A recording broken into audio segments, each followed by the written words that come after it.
বছরে বেশিরভাগ সময়ই বাহিরের এলাকার মানুষ এমপি ছিলেন, যিনি ছিলেন উনি আমাদের নিজস্ব এলাকার মানুষ নয়, পাশের এলাকার মানুষ। ফলে আমাদের ইউনিয়নে আমাদের ঈশ্বরগঞ্জ উপজেলায় তেমন কোনো উন্নয়ন হয়নি।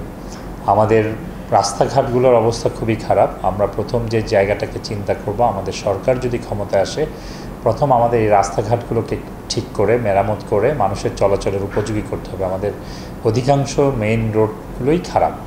আরেকটা জিনিস আছে যে আমরা আসলে রাস্তাঘাট হওয়ার এবং আমরা শিক্ষাতেও পিছিয়েছি।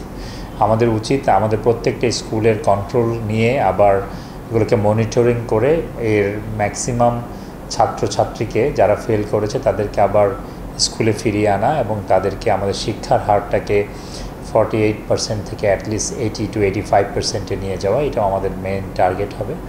আরেকটা হলো আমাদের স্বাস্থ্য খাত, যেটা মানুষের মৌলিক অধিকার, সেই জায়গাটাও খুব খারাপ। আমরা সমস্ত উপজেলায় যে কমিউনিটি ক্লিনিক এবং আমাদের মেইন স্বাস্থ্য কমপ্লেক্স, যেটাকে আমাদের সংস্কার করতে হবে খুব দ্রুত। এটা যদি নিজের অর্থায়নে হয়, যদি কোনো ক্রাউড ফান্ডিং করে এটা করা যায়, তাহলে এটা আগে দেখতে হবে। সরকারের যেহেতু লিমিটেশনস আছে, এটা আসলে খুব ইমার্জেন্সি জায়গায় চলে গেছে।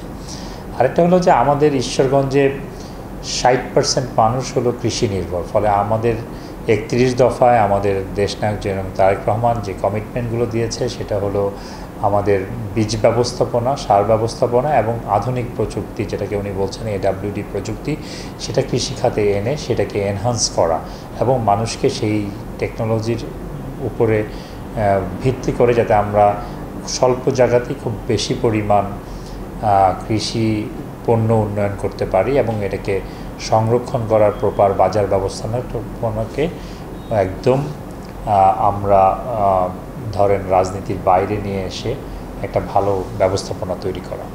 আরেকটা জিনিস হয়েছে যে আমাদের এখনকার যে জেনজি প্রজন্ম, তাদের হাতে মোবাইল আছে, অ্যাক্সেস টু ইনফরমেশন আছে, তাদেরকে আসলে রাইট ট্র্যাকে রাখাটাও আমাদের খুব দায়িত্ব।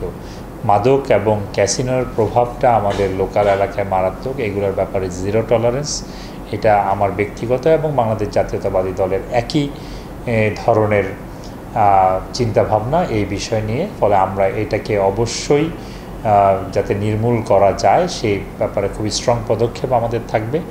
আরেকটা জিনিস হলো যে যেহেতু তাদের এই জেনজির আমরা বিভিন্ন এখন যে আর্টিফিশিয়াল ইন্টেলিজেন্সের যে নতুন নতুন ব্যবসাগুলো সামাজিকভাবে আসতেছে, সেগুলোকে আমাদের আগামী প্রজন্মকে ইন্ট্রোডিউস করা। যেহেতু আমি টেক বিজনেসের সাথে জড়িত, আমার প্ল্যান আছে যে ডাটা অ্যানোটেশন বা ডাটা লেভেলিংয়ের মতো বিজনেসগুলা আমরা স্বল্প শিক্ষিত স্মার্ট ছেলেমেয়েদেরকে যদি আমরা ট্রেনিং করিয়ে এই ধরনের প্রজেক্টকে আমরা তৈরি করতে পারি। এবং আমাদের বিএমপি যেটা বলেছে যে 18 মাসে তারা 1 কোটি চাকরি দিবে, আসলে বিএমপি এখন অ্যামাজনিয়ান ইকোনমি এগুলোর ব্যাপারে চিন্তা করছে। ফলে আলটিমেটলি এটা পসিবল।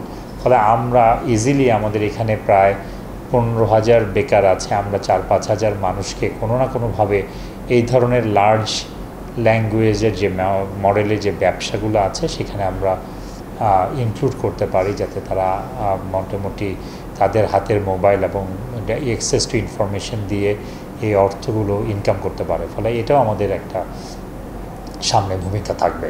আমাদের গত 17 বছর নেতাকর্মীরা আসলে অনেক ত্যাগ করেছে, অনেক সংগ্রাম করেছে এবং ওদের আত্মত্যাগের বিনিময়ে আমি মনে করি যে আমরা একটা স্বাধীন বাংলাদেশ, মৌলিক অধিকারের বাংলাদেশ ফিরেছে। ফলে আমরা নেতাকর্মীদেরকে সবসময় বলছি যে আমাদের বাংলাদেশ জাতীয়তাবাদী দল আসলে এমন 3টা মানুষের ভিত্তির উপর নির্ভর করা। একটা হলো শহীদ প্রেসিডেন্ট জিয়াউর রহমানের সততার উপরে, আমাদের দেশনেত্রী বেগম খালেদা জিয়ার আপোষহীন মনোভাব, যার নেতাকর্মীদেরকে উনি একদম মায়ের মতো আগলে রেখেছেন, আর আমাদের নেতা তারেক রহমান, যিনি বিদেশে থেকেও তৃণমূল থেকে এই বাংলাদেশকে নেতৃত্ব দিয়ে ফ্যাসিবাদকে এই দেশ থেকে তাড়িয়েছেন।